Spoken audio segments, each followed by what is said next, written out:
Shalom, shalom, shalom, que Dieu soit béni. C'est ici la conclusion sur notre enseignement sur la consécration, parce que nous terminons cette année de la totalité où nous avons voulu que Jésus règne en totalité dans nos vies, où le Seigneur a souhaité de régner dans nos vies et que nous puissions aussi lui confier notre vie en totalité. Et confier ou offrir à Dieu notre vie en totalité veut dire que le Seigneur soit le maître de notre vie, mais aussi de tout ce que nous possédons, nos biens, nos maisons, nos familles. Voilà pourquoi nous avons parlé de la consécration de chaque personne. Quand Paul dit dans Romains, dans Romains 12, il dit, offrez vos corps. Quand il parle des corps, il parle de notre être, parce que dans le corps, il y a l'âme et l'esprit. Il parle de notre vie. Pour que nos vies soient vraiment les temples de Dieu, selon 1 Corinthiens 3, 16, dit votre corps, les temples du Saint-Esprit. Il faut que nous puissions nous confier en lui. Pour que Jésus puisse habiter dans notre famille, pour que notre famille devienne un temple, une église pour lui, comme dans Romains 16, 5. Il faut que nous puissions lui offrir notre maison. Maintenant, si une fois nous avons offert notre vie personnelle ou notre famille au Seigneur, cela doit se faire voir par notre manière de vivre. C'est pourquoi nous voulons clore cet enseignement en parlant de la vraie vie d'un consacré. Psaume chapitre 1. Psaume 1. La Bible dit, heureux l'homme qui ne marche pas selon les conseils des méchants, qui ne s'arrête pas sur la voie des pécheurs et qui ne s'assied pas en compagnie de mon cœur. Mais, vous voyez, on dit, heureux l'homme qui ne s'assoit pas, qui ne marche pas selon les conseils des méchants. Les méchants, c'est toutes ces personnes qui sont révoltées contre Dieu, qui ne obéissent pas à la parole de Dieu, qui ne croient pas en Dieu, qui n'aiment pas vivre avec Dieu, qui sont rebelles de la parole de Dieu, mais ils font conseil aux chrétiens. Chrétiens, vous étiez aussi méchants. Nous étions aussi méchants. Nous avons décidé d'arrêter cette vie de méchanceté, de rompre avec la méchanceté, avec le monde. Nous-mêmes, nous avons pris la décision de confier notre vie au Seigneur. Mais comment encore nous devons marcher sur les conseils des gens que nous, là où nous avons abandonné? Réfléchissez avec moi. Nous étions, Éphésiens, Paul dit aux Éphésiens, il dit, autrefois nous étions étrangers à la vie de Dieu. C'est-à-dire, quand on était étrangers à la vie de Dieu, on était des méchants, parce qu'on vivait tout en étant des rebelles, en rébellion. Donc, nous sommes révoltés contre Dieu, parce qu'on avait cette vie-là. Nous-mêmes, nous avons écouté la parole. Il a frappé à la porte de notre cœur. Est-ce que je parle à quelqu'un? Nous avons pris la décision de rompre avec la vie, la méchante vie, la méchanceté, les péchés.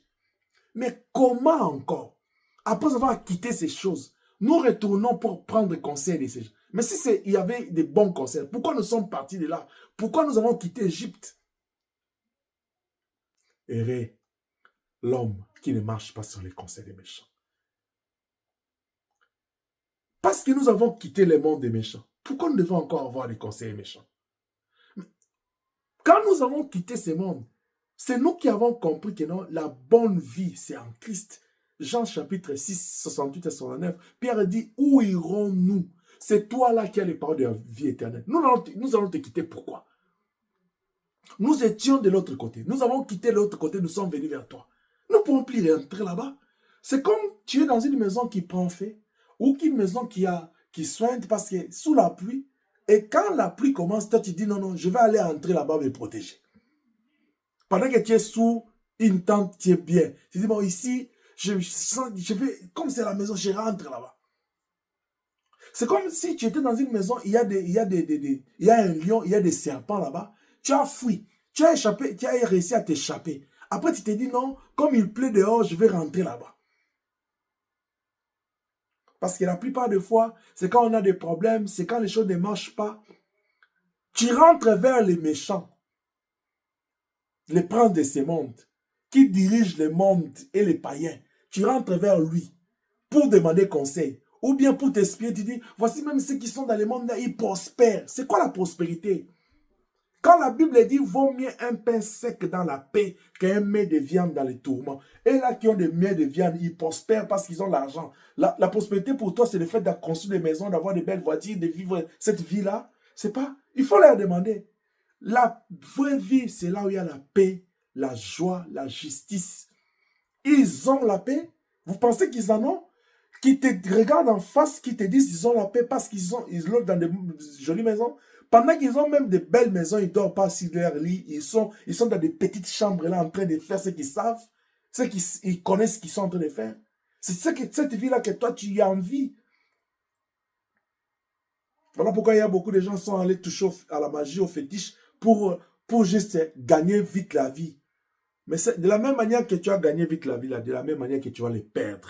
Tu vas aussi laisser ces choses-là vite. Parce que ce qui vient vite, là, finit par finir aussi vite. C'est que dans quelque chose dans lequel tu es entré vite, tu finiras par en sortir vite. Parce que c'est vite que tu as semé, c'est vite que tu vas moissonner. Que celui qui a les oreilles entend ce que je dis là. Dieu d'Abraham. Je suis sorti du méchant, mais je vais aller encore. Ce sont ces gens-là qui sont en train de détruire l'évangile. Quelle est ta relation avec elles? Je ne te demande pas de les abandonner ou de les haïr, mais c'est quoi la relation que tu as avec les méchants? La seule chose, comme je l'ai dit dans la prédication sur la famille, la seule dette que nous avons, Romains 13:8, il dit, c'est la dette d'amour. Nous devons aimer ceux qui sont dans le monde pour les amener à Christ, mais pas pour aller apprendre des... Isaïe chapitre 5, il dit quoi? Un fils nous est né, un sauveur nous est donné. On l'appellera conseiller. Si tu as besoin de conseils là, le Seigneur Jésus, c'est le bon conseiller. Parce qu'il connaît tes désirs avant même que tu les prononces. Il n'a pas besoin que tu lui dises tes problèmes pour qu'il te conseille. Va seulement chez lui, reste. Seigneur, j'ai besoin de te conseiller. Il sait voir dans ton cœur là, il peut te conseiller. Il peut t'orienter. Qu'il ne s'arrête pas sur la voie des péchés. Mais toi, tu as quitté les péchés. Tu as quitté les péchés, le monde du péché.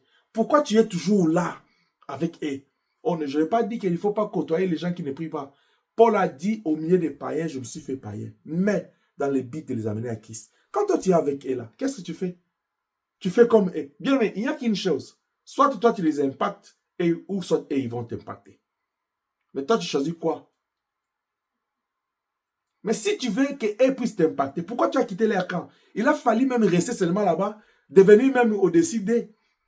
Au lieu que tu changes de camp pour que tu puisses aller le copier encore. Je vais te donner un exemple. La nature même nous enseigne-t-elle pas? Nous étions tous dans ces mondes-là. Ok? Avant de venir dans le Seigneur, moi et toi, on était avec eux. Toi, tu as pris la décision de me laisser avec les autres dans le monde. Toi, tu es allé dans le Seigneur. C'est-à-dire, toi qui es dans le Seigneur, tu as double expérience. Tu connais le monde, tu connais la vie du Seigneur. Maintenant, entre nous qui sommes dans le monde et toi qui es dans le Seigneur, qui doit apprendre de l'autre?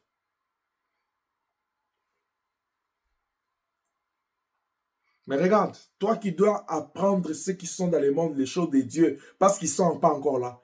C'est eux maintenant qui nous apprennent. Parce que nous allons vers eux, nous faisons les erreurs, nous nous comportons comme eux. Ils voient que nous n'avons pas la vraie vie.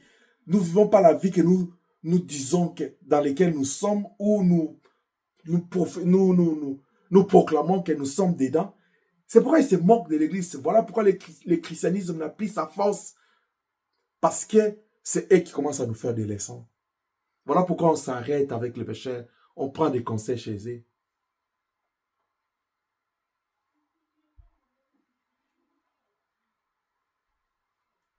Quand Jacob voulait se séparer avec Laban, l'intelligence là qu'il a eu de t'acheter les animaux, ça venait d'où? C'est de Dieu. Ça dit, même l'expérience, je ne suis pas en train de remettre en cause l'expérience que quelqu'un peut avoir tout en étant païen. Tu peux t'inspirer de ça. Mais Dieu est capable, de là où tu es, sans expérience, il t'inspire. Comme l'a fait avec Job et avec Jacob. Tu sors avec un bon nombre d'animaux. Dieu est capable de faire ça. Dieu est capable de faire ça. Quand Potiphar était en train de... Quand Pharaon était en train de faire les choses chez lui à la maison, Joseph était là? Il n'était pas là. Qui a révélé à Joseph? C'est Dieu. Dieu est capable de ça. Tu as besoin de conseils? Il s'appelle conseiller. La vie d'un consacré, ça n'est pas cette vie-là d'aller, tu es converti, consacré à Dieu, mais toi tu vas encore traîner avec les méchants et les pécheurs, tu les copies, tu demandes des conseils chez eux, au lieu que toi tu puisses leur transmettre les bonheurs que tu as ici. Philippe a dit à Nathanaël, nous avons trouvé le Messie. Peu importe ce que Nathanaël pouvait dire, est-ce qu'à Nazareth, tu peux te sortir quelque chose, c'est pas le problème de Philippe. Moi, je te transmets ce que je viens de faire une expérience. Tu es resté là depuis le matin, là, tu n'es pas sorti. C'est moi qui est sorti, j'ai rencontré le Messie. Je viens te dire, mais tu veux t'opposer encore, viens seulement voir. Fini. Ça s'arrête là. Ça, c'est la mathématique de Dieu. Tu sors de quelque part, c'est toi qui apportes la nouvelle aux autres. Même la femme samaritaine, elle est sortie de son village. C'est elle qui est allée puiser de l'eau. C'est elle qui a rencontré le Seigneur. C'est celui qui fait une expérience qui vient donner conseil aux autres. C'est nous, chrétiens, là, qui devons donner conseil aux autres de la vie. Parce qu'en Christ, notre vie est cachée avec lui en Dieu. Nous sommes en sécurité. Il faut aller dire à ceux qui touchent à la magie, à ceux qui sont dans l'occultisme, qui pensent que non, le diable peut protéger. Il n'y a qu'un seul qui protège, parce que c'est lui qui a le contrôle du monde. C'est l'Éternel des armées. La vraie vie d'un chrétien, la vraie vie d'un consacré, une famille qui est consacrée ne peut pas s'inspirer des modèles du monde. Il doit s'inspirer des modèles de Dieu. C'est pourquoi la Bible dit, mais qui trouve son plaisir dans la loi de l'Éternel. Parce que quand il est consacré, il est fondé sur la parole. Quand une famille est consacrée, il est assis sur la parole. Il ne va pas aller regarder les autres font. Il dit, pourquoi tu fais ça? Alors, les autres font, non, ça fait quoi? Non, ça fait quelque chose parce que toi, tu es consacré ta vie sur la parole de Dieu. Quand est-ce que toi, tu diras aussi aux autres, dis, soyez mes imitateurs comme moi, je l'ai mis du Christ. Tu crois que ça s'arrête à Paul? Mais toi aussi, tu peux le dire. Parce que tu es consacré, les gens doivent t'imiter à toi, ils doivent venir. Quand est-ce que tu deviendras mentor, tu deviendras conseiller des gens? Quand? C'est quand? Quand est-ce que tu le feras?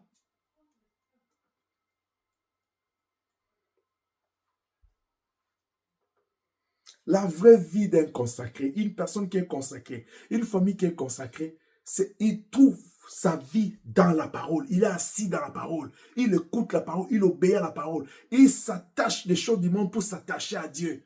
Il s'abandonne. Il abandonne sa vie et l'abandonne à Dieu, le donne à Dieu. Il fait ce que Dieu veut. Il ne fait pas ce que Dieu refuse. Parce que sa vie est basée dans la parole. Que Dieu nous aide. Que le Seigneur nous aide. Comme une offrande offerte à Dieu est consumée par les faits, on ne vit plus, puisqu'on est consumé. C'est comme la Bible dit, nous sommes morts avec lui, ressuscités avec lui. Quand nous sommes morts là, donc c'est-à-dire c'est notre nature qui est morte. Quand on ressuscite là, ce n'est pas nous qui ressuscitons, c'est la vie de Christ qui ressuscite en nous. Quand tu sacrifies ta famille, c'est-à-dire la famille est morte, la coutume est morte, les traditions mortes. Quand ça ressuscite là, ça ressuscite avec la vie de Dieu, qui doit rayonner, qui doit éclater, qui doit illuminer, qui doit éclairer. Parce qu'on est né de nouveau, on est sorti de la naissance de la chair et du sang, c'est de la naissance de l'esprit et en vérité. On dit, c'est l'esprit. Tes paroles sont esprit et vie. Parce que nous sommes nés de la parole, il y a une autre vie à nous, la vie de l'esprit et la vie de la vérité. Nous n'avons plus besoin d'aller vers le monde pour aller tenter des choses. C'est pourquoi la Bible dit, celui qui met la main à la charrie, celui qui consacre sa vie à Dieu, il regarde derrière, n'est pas digne. Si toi tu consacres ta vie, si ta famille est consacrée, et vous regardez encore derrière, vous avez des modèles de vie dehors, qui n'est pas la parole de Dieu, ce n'est pas la bonne vie. Comme des sarments, nous sommes attachés à Christ comme les cèpes. C'est-à-dire, une vraie vie d'un consacré, c'est une vie qui ne dépend plus de lui. Parce que la sève vient de la racine de l'arbre et toi, tu bénéficies de cette sève-là. Si on te coupe là, il n'y a plus de vie. Ça dit ta vie dépend de la parole. Oh non, toi, tout ce qu'on dit, c'est seulement la Bible dit. Mais tu veux que je te dise quoi le dit? Tu crois à la Bible, tu crois à la parole de Dieu, tu crois en Dieu. Dieu, c'est sa parole. Maintenant, quand on te dit la Bible, tu dis non. Toi, tout ce qu'on dit, on veut seulement dire la Bible, la Bible. On ne peut pas passer, on ne peut plus respirer, on ne peut plus vivre. Mais quel est le choix que tu as fait? C'est de vivre avec Dieu ou pas? En quoi tu es chrétien? En quoi tu es chrétien? Parce que si tu dis que non, j'ai donné ma vie à Christ. On donne sa vie à Christ comme offrande. Quand on fait passer l'offrande par le feu, il est brûlé, consumé tout entier. Quand tu ressuscites là, ce n'est plus toi, c'est la parole qui vit en toi. Maintenant, si on te dit, la Bible dit, pourquoi ça te dérange? Pourquoi tu es choqué? Pourquoi tu es allergique? Mais tu dis, tu es enfant de Dieu. On ne se consacre pas pour dire, je me suis consacré, comme je suis converti. Non, non. La consécration, c'est une autre dimension des choses. C'est la rupture avec le monde. Je ne vis plus ma vie. C'est comme Paul dit, si je vis, ce n'est plus moi qui vis, parce que je suis passé par l'autel, j'ai été consumé par le feu, je suis mort avec Jésus-Christ, je suis ressuscité avec lui. C'est que celui qui est resté là, ce n'est plus moi. Ce qui était pour moi une gloire, je la regarde comme de la boue. C'est là où nous devons aller. C'est là où nous devons prier le Seigneur. Dire, Seigneur, je me consacre à toi, brise-moi. Brise-moi. Pour que le Seigneur arrive à te briser, tu dois d'abord commencer par te renoncer. Tu dis, je ne veux plus ma vie. Seigneur, toi, prends le contrôle, brise-moi. La vraie vie d'un consacré. Il dit, mais qui trouve son plaisir dans la loi de l'Éternel et qui la médite nuit et jour. Tu vois la parole de Dieu ici. C'est beaucoup. Même ce qu'on nous a écrit, la Bible dit, on nous a donné ce qui était important. Mais dans ce qui est important là, on te demande pour que tu puisses bien vivre la vie d'un consacré. Tu dois avoir une culture de méditer la parole, de sonder les Écritures, de lire la parole, de connaître Dieu. Tu ne peux pas faire un mariage avec quelqu'un que tu ne connais pas. Tu dis que tu es l'épouse du Christ, mais tu ne connais pas sa parole. Josué 1:8, il dit que ces livres de la loi ne s'éloignent pas de ta bouche. Un consacré, il trouve son plaisir dans la loi de Dieu. Il se réveille avec, il dort avec, il mange, il boit les Écritures. La Bible dit à Ézéchiel, dit, qu'est-ce que tu vois? Il dit, je vois un rouleau. Il dit, avale. Parce que quand tu vas avaler, ça va remplir ton cœur, ton estomac. Et la Bible dit, la bouche parle de l'abondance du cœur. Mais quand toi tu parles là, de quelle abondance tu parles?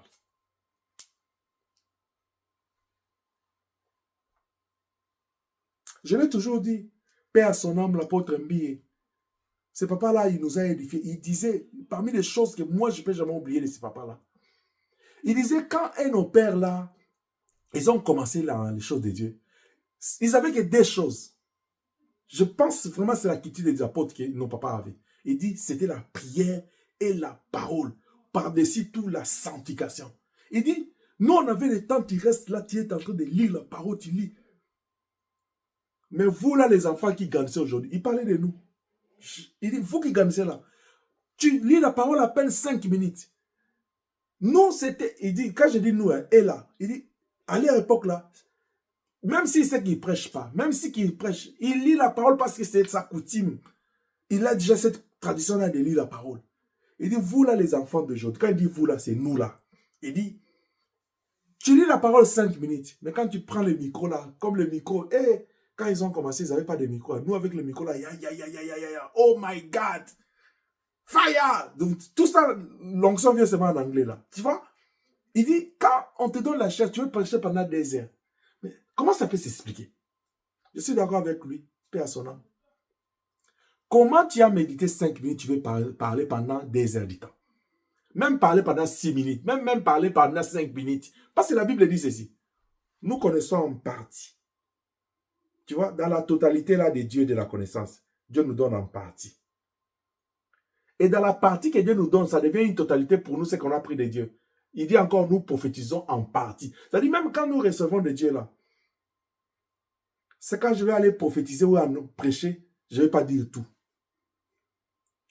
C'est-à-dire, je rentre dans les principes de papa. Il dit, vous méditez 5 minutes. En principe, si je devais aller prêcher, je devais prêcher 3 minutes parce que je ne vais pas dire tout ce que j'ai pu dire dans la méditation. Mais j'arrive de prêcher 10 heures du temps. Tu sais, comment on justifie ça? Il dit, le Saint-Esprit va agir. C'est pourquoi nos pères, là, ils avaient une bonne discipline. Vous retrouvez qu'ils vous te dit, il faut un homme de Dieu doit avoir un support, il faut écrire. Oh non, non, moi je vais juste me tenir là, l'onction va parler. Ah, ah. Tu vois là dans Josué, il dit, préparez-vous. Le Seigneur a écrit ces mots-là, préparez-vous. La vie d'un consacré là. Il trouve son plaisir dans la loi de l'Éternel, il médite. Parce que Dieu est sa parole. Il dit à la femme, il dit, vous sondez les Écritures, mais vous ne comprenez même pas. C'est-à-dire, et au moins ils sondaient les Écritures. C'est normal peut-être pour eux ne pas comprendre parce que le Saint-Esprit était déposé sur des personnes choisies par Dieu. Mais nous sommes dans la dispensation où l'onction est répandue sur toute chair.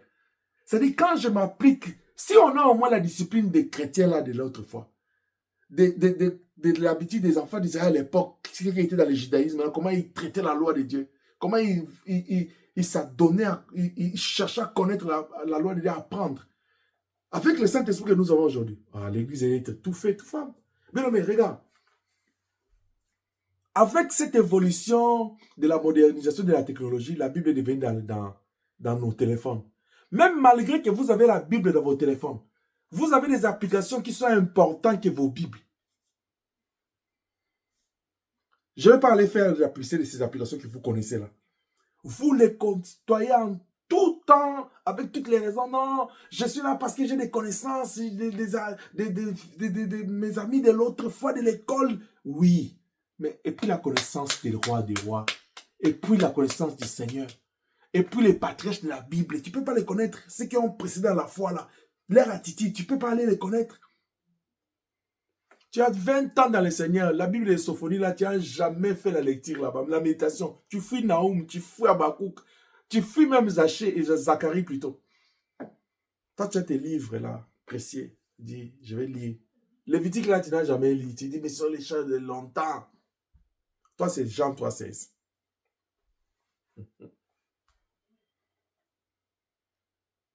Parce que quelqu'un qui médite la parole de Dieu nuit et jour, il est en train de ressourcer sa vie, il est en train de se ressourcer et il est en train de trouver son plaisir en Dieu, il se renforce. On dit, il est comme, la Bible le qualifie, il dit, il est comme un arbre planté près des seaux. Parce que la parole de Dieu va lui donner la sève, va lui donner la vie, il va donner les fruits. Qui donne son fruit à sa saison et dont les feuillages ne flétrit jamais, c'est toujours vert. Parce que la parole de Dieu, il y a la vie et l'esprit. Quand vous allez dans le livre des Actes des Apôtres, chapitre 1, verset 12 à 14, on dit, après l'ascension du Seigneur, les disciples, après avoir parlé, récit la révélation de l'ange, la Bible dit, ils se retirèrent, ils retournèrent à Jérusalem et se retirèrent dans la maison d'un commun accord. Ils avaient une vie de consacrés. Ils sont allés se consacrer à la prière. Et le jour de Pentecôte, quand le groupe a grandi, dans Actes des Apôtres, chapitre 2, verset 41-47, on dit tous ceux qui avaient cru, tous ceux qui acceptèrent la parole, ils étaient tous ensemble. Ils persévéraient dans l'enseignement des apôtres, dans la communion fraternelle, dans la prière et dans la fraction du pain. Voilà la vie des consacrés.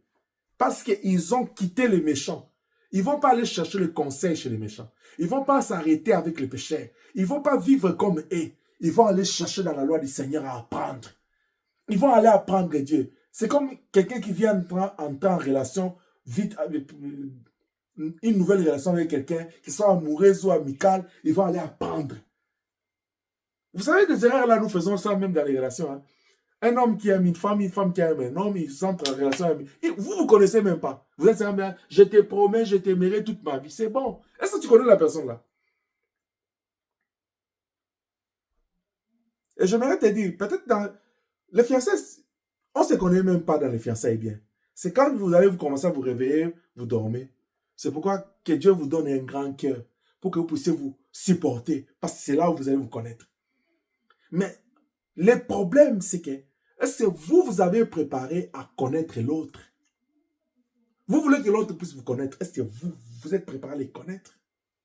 Même dans une relation amicale, là, pour que ça soit équilibré, apprenez dans un premier temps à connaître l'autre. Qu'est-ce qu'il aime, qu'est-ce qu'il n'aime pas. Pourquoi il aime ça, pourquoi il n'aime pas. Comme ça, tu vas t'éviter à faire ce qu'il n'aime pas, à dire des choses qu'il n'aime pas entendre. Pas pour préserver votre relation, parce que c'est important pour toi. Mais qu'est-ce que son point faible, ses points forts, pour que tu lui apportes, qu'est-ce que tu vas apporter dans l'autre. Ils disent, ils persévéraient dans l'enseignement. Ils voulaient connaître les dieux là Parce que quand les apôtres étaient remplis du Saint-Esprit, et ils pensaient que les apôtres étaient ivres. Ils avaient la mauvaise compréhension de Dieu, la mauvaise connaissance de Dieu et de Jésus-Christ. Maintenant, quand Pierre a parlé, c'est comme s'il les a ouvert les yeux. Il dit, ah, c'est que tout ce que l'État ici, on avait une autre compréhension de lui. On va aller apprendre. Vous voyez, Paul, quand il est seul là, on lui dit que non, tu me persécutes. Il dit, oh, je te persécute. Va. Qu'est-ce que tu dois faire? Va chez Ananias. Il va aller apprendre. Mais toi, tu es dans les Seigneurs. Tu n'apprends pas. Ou bien depuis que tu es dans les Seigneurs, qu'est-ce que tu as appris de ces dieux? Mais le problème, apprendre de Dieu. Mais qu'est-ce que tu fais de ça? C'est parce que c'est ça la vraie vie d'un consacré. Qu'est-ce que tu fais de la parole? Nous avons traversé toute l'année 2024. On a prêché la parole ici, dans plus près de toi. Tu as écouté la parole dans d'autres églises, sur l'Internet. Des hommes de Dieu puissants ont parlé de la part de Dieu. Selon qu'il est écrit, c'est poussé par l'Esprit qu'ils ont parlé de la part de Dieu. Mais quand tu fais de cette parole, bien aimé, on ne se moque pas de Dieu. C'est qu'un homme aura sémé, il moissonnera. J'avais dit les brisements, les renoncements, ça se passe à deux niveaux. Les premiers jours, quand tu reçois le Seigneur, tu renonces à tout. Mais tu verras que plus tu continues à vivre avec Dieu, Dieu va commencer à te parler du jour au lendemain. Et chaque fois quand tu apprends quelque chose, sur lequel le Seigneur fait que tu puisses faire ou abandonner, tu renonces à ça, tu fais ce que Dieu te fait. C'est ça une vie d'un consacré. Et c'est comme ça qu'il te brise chaque jour. C'est que la Bible dit, sanctifie-la par ta parole, car ta parole est la vérité. Les disciples là, ils ont dit non, nous voulons aller apprendre. Ils sont restés là, persévérés dans l'enseignement. Toi, au lieu de persévérer dans l'enseignement, tu es seulement en train de critiquer les prédicateurs. Ah, il n'a pas bien parlé. Ce qu'il a dit là, ce qu'il a dit, il a jeté des... Il a parlé. Non, bien aimé, prends ce qui est essentiel. S'il te plaît. Il persévérait dans la prière. La prière, c'est pas seulement la vie quand on dit à l'église. Non. Mercredi, on prie, tu es là. Vendredi, tu t'absentes ou tu es là. Samedi, tu es le lionceau, tu es là. Le dimanche, même quand tu es là, c'est comment tu pries. C'est comment tu pries. Écoutez, une personne qui n'a pas une vie de prière personnelle chez lui à la maison, une famille qui n'a pas une vie de prière ensemble. Bien aimé, regardez, vous vous réunissez en famille là pour prier, c'est une prière de faiblesse que vous faites. Nous allons glorifier le Seigneur, c'est fini. Mais vous-même à la famille, je vais commencer bien, toi-même personnellement, tu n'as pas une vie de prière. Dans votre maison là qui devait être consacrée, vous n'avez pas une vie de prière. Mais vous voulez critiquer l'église. Dans l'église, il n'y a pas la prière. Mais vous, regardez, l'église n'est qu'à la fin. Toi, seul, tu n'as pas une vie de prière. L'église, ta famille, dans votre maison, c'est quelle vie de prière que vous avez? Que ce soit un pasteur, que ce soit un serviteur, un ouvrier, dites-nous quelle vie de prière que vous avez. Combien de fois vous avez pu jeûner en famille cette année? Combien de fois vous avez eu des temps de prière où toi tu es là en tant que berger ou berger de la famille, tu fais asseoir les enfants, tu leur lis la parole. Combien de fois vous amenez quoi à l'église? L'église aujourd'hui vit les conséquences des gens qui viennent se réunir parce que leur intimité avec Dieu est malade. L'intimité des familles qui réunissent l'église est malade. C'est pourquoi l'église est malade. On s'abat sur les hommes de Dieu. Parce que c'est eux qui dirigent les églises. Mais en soi, il y avait un état dans lequel les personnes devaient se présenter dans l'église et les familles devaient se présenter pour que les hommes de Dieu puissent les ramener, l'église puisse vous remonter. Mais vous venez là trop bas. Quand nous devons travailler, nous vous remettons ici. Quand vous rentrez dans la maison, vous tombez encore là-bas. Où est la responsabilité de l'église là-dedans? Et quand les choses ne marchent pas, les gens ont toujours tendance à dire, même quand ils se disputent chez eux là, je ne vais plus aller à l'église, je laisse. Bien aimé, moi j'ai toujours dit ici à plus près de toi. Tu vois, tel que tu es venu là, personne n'est amené avec un fusil derrière, avec une arme, vers l'église, non. Le jour où tu prendras la décision de quitter, c'est toi qui quittes. Et c'est toi avec Dieu. Parce que personne ne te dira quitte, personne ne te dira entre, mais nous allons te dire Dieu t'aime, voilà la direction que tu dois suivre. Et quand tu viens ici, nous avons besoin de toi. Parce que tous ceux qui sont dans cette église, c'est une grâce que Dieu nous a donnée. Je dis à quelqu'un, tu es ici, tu as une grâce. Travaillons pour les choses qui ne périssent pas, pour la gloire du royaume. Il persévérait dans la prière. Non, on prie moins ici. Non, la prière de l'église, la Bible dit n'abandonnez pas vos assemblées comme la coutume des autres. Oui, mais quand tu viens à l'église, c'est dans quel état que tu amènes l'église? C'est dans quel état, bien-aimé? L'église devait être compris comme un cadre de personnes qui se sanctifient, de familles qui se sanctifient. Ils viennent se mettre ensemble pour activer la puissance de Dieu. C'est ça l'église primitive. Chaque personne venait déjà prêt. Les familles étaient là réunies. Voilà pourquoi quand vous avez vu Agnès et Saphira, ils se sont mis à l'écart. Ils ont souillé la communion avec Dieu. Dieu les a frappés. Il les a éloignés. Est-ce que vous voulez que Dieu commence à frapper? C'est ça quand la crainte de Dieu va s'installer dans nos cœurs? Non. Parents, apprenez aux enfants la prière. Et mettez la... 2025 qui commence ici, changeons notre façon de vivre la vie. Parce que nous avons consacré nos vies, nos familles. Et nous devons être appelés à changer. Quand nous prions en famille, ne négligeons pas la prière en famille. C'est très important. Quand tu pries celle-là, c'est très important. La vie de la prière de l'église, c'est le dernier niveau, c'est la dernière étape. Tu ne peux pas sauter 1, 2 pour dire non, je vais réussir en toi. Non. Non.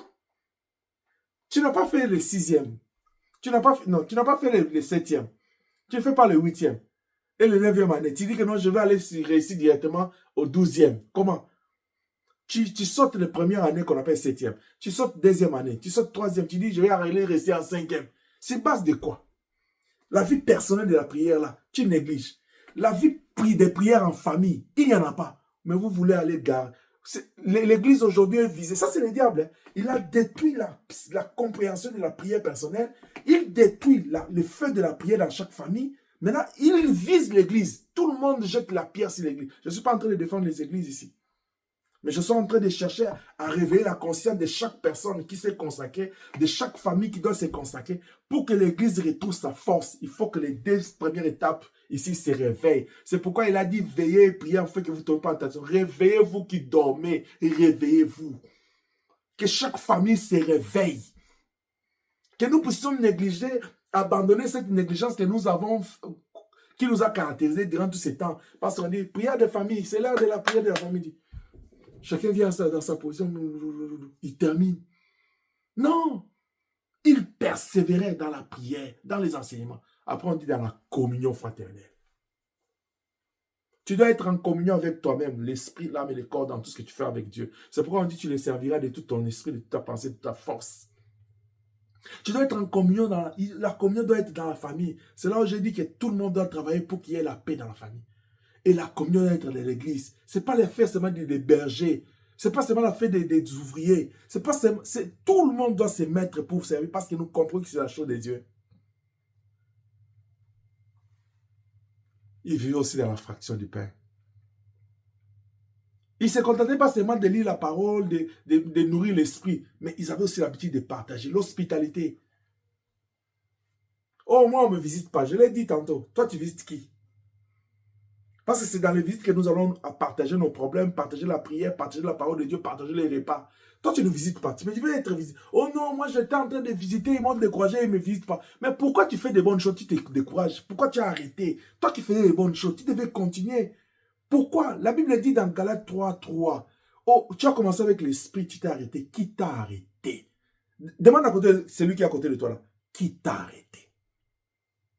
Oh non, quand moi je faisais, il disait. Mais quand les gens disent, mais toi tu sais que tu es dans les bons sens, pourquoi tu arrêtes? Tu sais pourquoi tu as arrêté? Parce que tu n'étais pas dans les bons sens. Ce qui est bon, n'arrête pas ça. Vous voyez, quelqu'un a arrêté Jésus pour mourir. Même la souffrance, même la mort lui-même a visité le Seigneur. Dans les jardins de Gethsemane, la mort l'a visité. Il dit, regarde ce qui t'attend. Il dit, ah. Il dit, Dieu, éloigne de moi cette coupe, parce que c'était trop. Après, il dit, non, non, ta volonté. Même quand le diable l'a visité à la sortie de sa retraite, personne n'a arrêté. Ce qui est bien, on ne peut pas arrêter ça. Oh non, moi je faisais, les gens me comprenaient très mal, j'ai laissé. Tu as laissé parce que dans ta conviction, dans ton cœur là, tu savais que non, c'était pas bien. Tu sais, pour qu'une chose soit bien, il ne faut pas seulement que la chose, mais c'est l'esprit qui est dans l'intention même. Est-ce que quand on te regarde, toi tu es quelqu'un qu'on peut arrêter de faire quelque chose.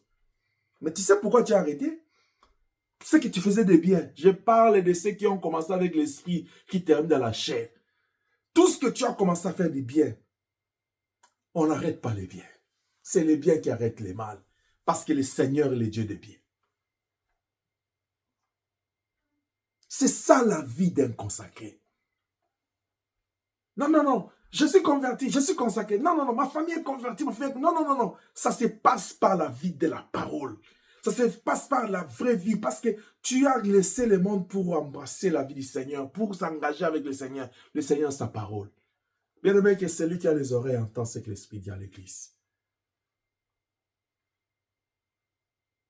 Parce que Dieu nous aime. Il veut que chaque personne se consacre. Il veut que chaque famille se consacre. C'est alors quand nous allons nous retrouver à l'église qui est censée être consacrée à Dieu, nous allons apporter la vraie vie. Il dit à ses serviteurs, il dit, voyez la lumière qu'on a placée sur les chandeliers, ça ne va pas s'éteindre. Et vous n'allez pas apporter l'effet étranger. Mais est-ce que toi qui es chandelier de Dieu, parce que ta vie, la Bible dit, ton corps est le temple du Saint-Esprit. Est-ce que la lumière du Saint-Esprit n'est pas atteinte? La lumière de Dieu n'est pas éteinte? La lumière du Saint-Esprit n'est pas éteinte? Est-ce que dans ta maison, la lumière du Saint-Esprit n'est pas éteinte? Parce que quand quelqu'un est consacré à Dieu, quand quelqu'un consacre sa famille à Dieu, il y a une chose que Dieu fait, que ton règne vienne, Dieu vient régner. Et quand Dieu vient régner, il met un signe, le sceau de l'enlèvement, le sein du Saint-Esprit.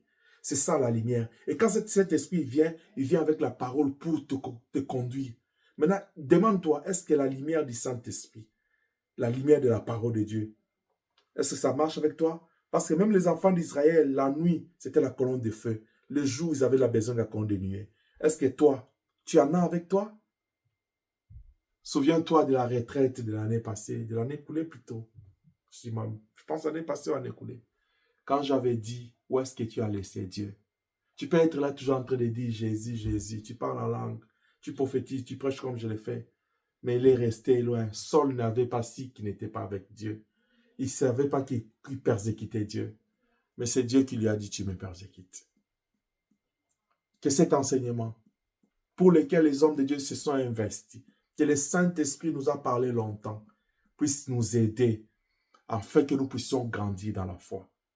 Si tu te sens concerné par cette parole, tu peux toujours nous contacter pour prier avec nous. Que le Dieu de paix vous bénisse abondamment. Au nom de Jésus. Père, merci. Nous avons accompli ta mission. Au terme de cet enseignement, nous te prions de sanctifier notre esprit, âme et corps. Nous te consacrons cette œuvre. Nous te consacrons ces familles. Nous te consacrons ces peuples. Et nous te consacrons toutes choses. Nous te consacrons cette année qui se termine et celle qui commence jusqu'au jour où tu reviendras. Et par nous-mêmes, nous ne saurions rien faire. Nous avons besoin de ton aide. Nous te prions de nous aider, Seigneur Jésus. Nous te prions de te manifester. C'est dans le nom puissant de Jésus, en vertu du pouvoir que tu me confères, je bénis ce peuple. Soyez tous bénis. Dans le nom puissant et glorieux de notre Seigneur Jésus-Christ, nous disons 3 fois Amen, Amen, Amen, Amen. Laisse que le Dieu de paix vous accorde la paix. Que les conseillers guident vos vies. Que le Saint-Esprit dirige vos pas et qu'il glorifie le Seigneur. À tout celui qui va recevoir cette parole, consacrer sa vie et consacrer sa famille, que mon Dieu soit son Dieu et que le Seigneur se révèle en lui. Soyez tous bénis au nom de Jésus. Nous disons merci à Dieu. Merci à vous tous qui nous écoutez. Partagez ces liens et partagez ces paroles avec les autres. Nous vous aimons. Que mon Dieu soit votre Dieu dans le nom de Jésus-Christ. Amen.